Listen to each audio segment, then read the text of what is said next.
Hey guys, welcome back to the channel. This side your SS Wale Bhaiya Chaitanya, and today we are going to discuss the other criterias in episode 3.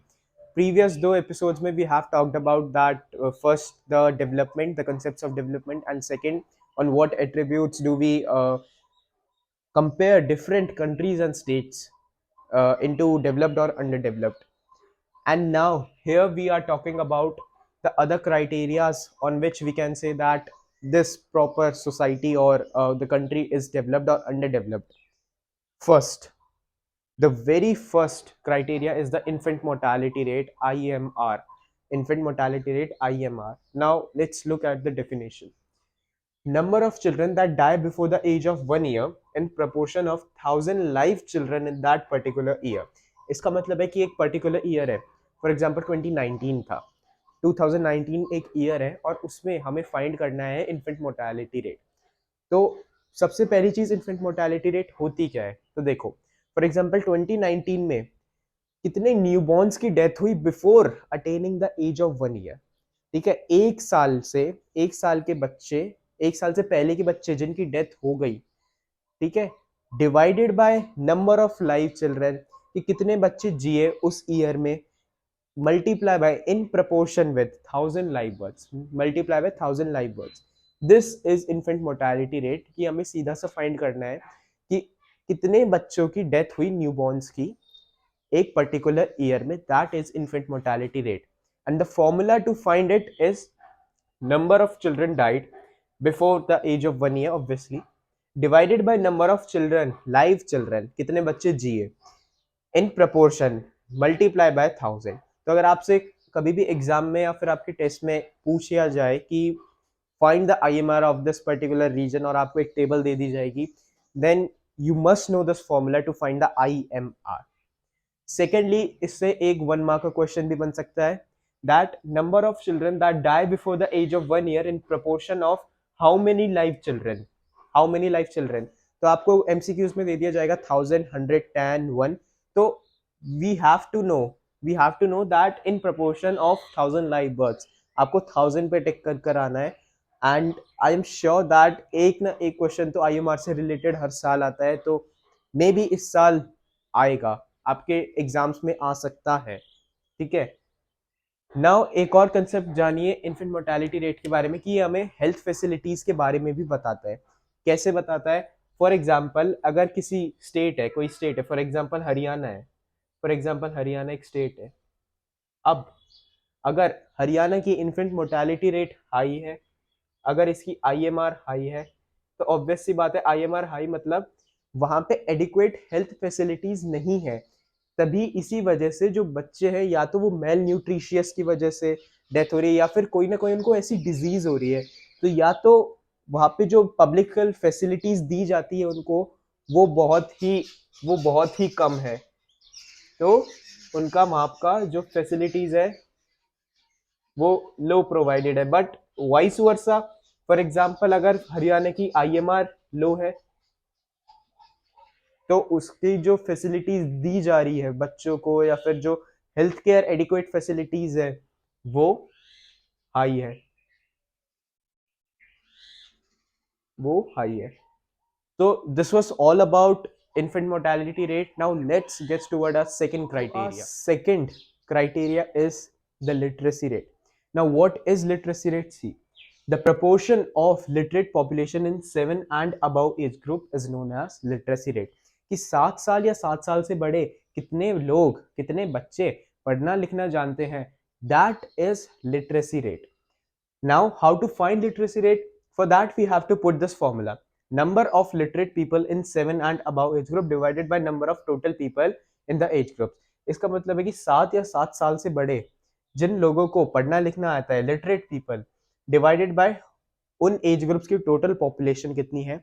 जब आप when you will divide these two and multiply it by 100, then the result will be the literacy rate. ये literacy rate है. जितनी high literacy rate उतना, उसका मतलब है उतना ही हाई डेवलपमेंट. क्यों? क्योंकि जितने पढ़े लिखे लोग होंगे इस देश में, किसी भी देश में, उतना ही उस देश की प्रगति मींस डेवलपमेंट होती है. So now let's get towards our third criteria. So our third criteria is the net attendance ratio, NAR. So what is net attendance ratio? See, the total number of children of age group 14 and 15 years attending school as a percentage of total number of children in the same age group. Basically, net attendance ratio दो age groups में निकाला जाता है 6 to 10 and 14 to 15. अगर हम 14 to 15 की बात करें तो इसमें बस हमें ये बेसिकली निकालना है कि कितने बच्चे स्कूल अटेंड कर रहे हैं in proportion of 100 divided by total population of the same age group. हमें बस इतना फाइंड करना है. तो इसका फॉर्मूला क्या है? The number of students attending school. For example 14 to 15 years के एज ग्रुप का हम नेट अटेंडेंस रेशियो निकाल रहे हैं. तो what we will do, we will divide the number of students attending school by total population of the same age group. कितने कितने बच्चे 14 to 15 ईयर्स के स्कूल अटेंड कर रहे हैं डिवाइडेड बाय कितने बच्चे 14 to 15 ईयर्स में है, क्या पॉपुलेशन है 14 to 15 ईयर्स के बच्चों की. इनको डिवाइड करने के बाद when we will multiply it by 100 then the result will be the net attendance ratio of that particular age group.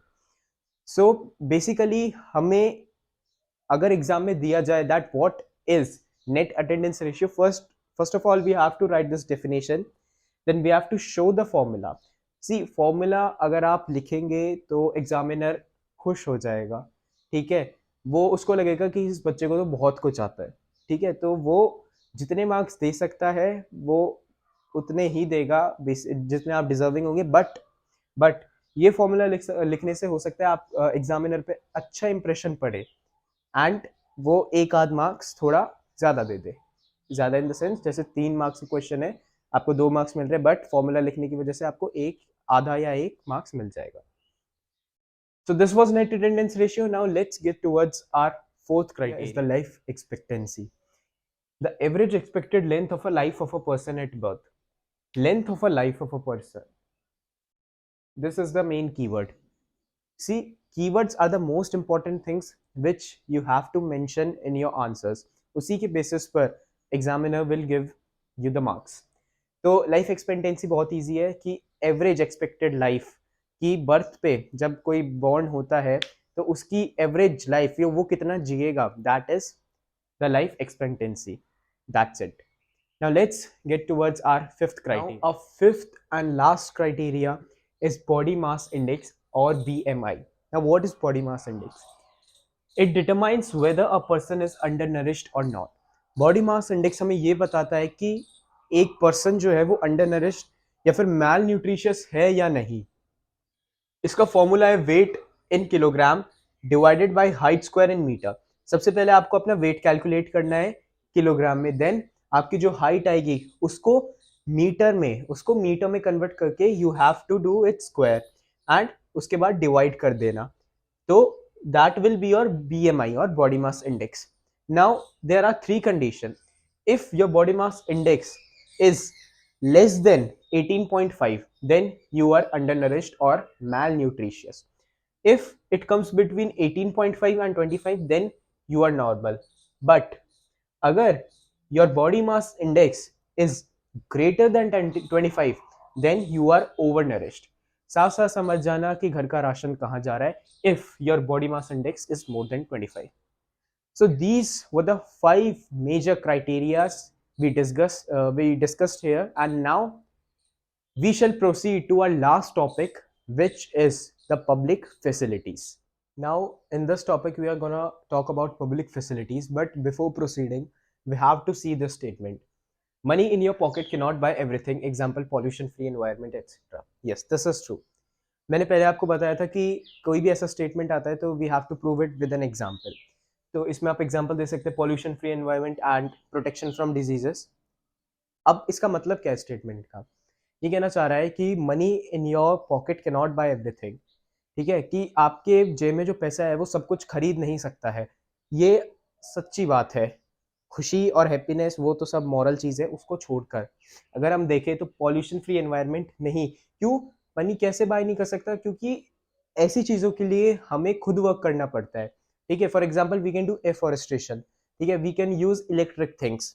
ठीक है, but for this we have to come up together. ठीक है, हमें खुद ही काम करना पड़ेगा, मनी इसमें कोई रोल प्ले नहीं करता.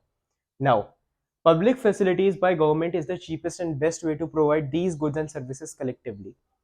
Public facilities किसके द्वारा रेगुलेट की जाती है? First of all see, government. Government regulates and handles or maintains the public facilities. It is the cheapest for whom? Cheapest for the citizens who are using it. ठीक है, affordable.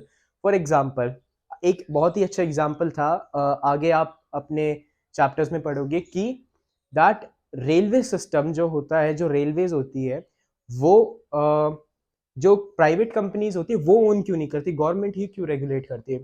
पहली चीज कि एक तो इनका एक्सपेंडिचर इतना होता है रेलवे लाइंस का कि कोई प्राइवेट कंपनी इसको ज़्यादा अफोर्ड कर ही नहीं सकती. दूसरा, अगर वो अफोर्ड करेगी भी तो जो टिकट प्राइजेस होंगे वो अफोर्डेबल नहीं होंगे सिटीजन्स को. That is why private companies इसको रेगुलेट या फिर मेंटेन नहीं कर पाती. इसलिए गवर्नमेंट जो होती है वो रेलवे लाइंस को रेगुलेट और मेंटेन करती है, जिससे पहली बात तो वो एक्सपेंडिचर अफोर्ड कर पाती है, एंड सेकेंड थिंग कि सिटीजन्स को इजीली अफोर्डेबल टिकट्स प्रोवाइड हो जाती है. Now let's talk more further about. Now we will see that what types of public facilities are given to the citizen in context of Kerala. So Kerala is a state in the southernmost part of India. So number one, it has a better public distribution system, so everyone gets food. Now what is public distribution system? See, PDS एक ऐसा system है government के द्वारा जिसमें जो needy लोग होते हैं उनको फूड दिया जाता है, एंड वहाँ पे पब्लिक डिस्ट्रीब्यूशन सिस्टम बहुत ही अच्छे से मेंटेन्ड है और बहुत ही अच्छे से अपना वर्क करते हैं. That is why everyone gets food and their health is not in that worse condition if we compare to the other states.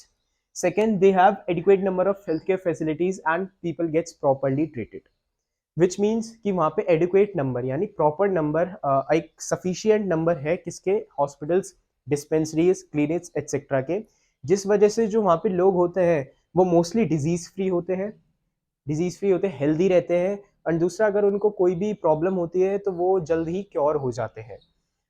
Third, have proper education facilities and high literacy rate. अब proper education facilities है इसलिए ही high literacy rate है, मतलब सही amount में, अच्छे adequate number में उधर स्कूल्स, कॉलेजेस, यूनिवर्सिटीज एक्सेट्रा है, जिसकी वजह से इस स्टेट का जो लिटरेसी रेट है वो हाई है. अब इस पे क्वेश्चन भी बनते हैं that why Kerala is a better place to live. तो बेटर प्लेस टू लिव में अगर आपसे पूछे तो आप ये तीनों प्रॉपरली एक्सप्लेन कर देना, तीनों स्टेटमेंट्स. बट अगर वो पूछे that why Kerala has low infant mortality rate, अब हमने प्रीवियसली पढ़ा था कि IMR is directly link to the health care facilities. तो first you have to write this one. अब इसमें तो इसका कोई रोल है ही नहीं IMR में, so you will write this that they have adequate number of healthcare facilities and that is why people gets properly treated. And third, we have to write have proper education facilities and literacy rate.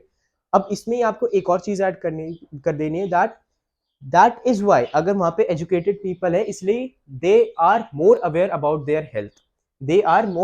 about their health.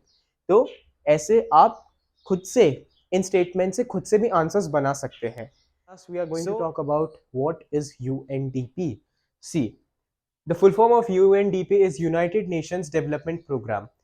तो united nations की तरफ से ये एक development program है to measure the development of different countries.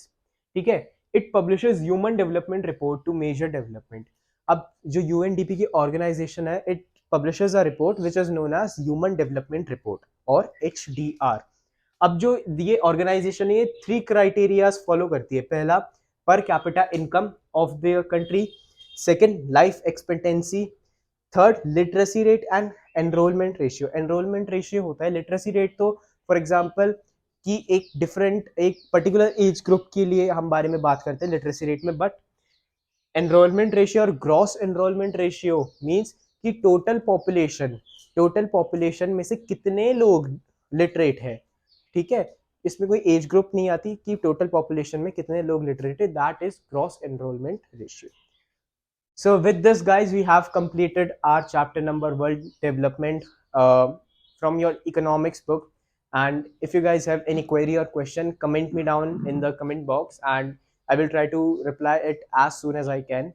So thank you subscribers, thank you all.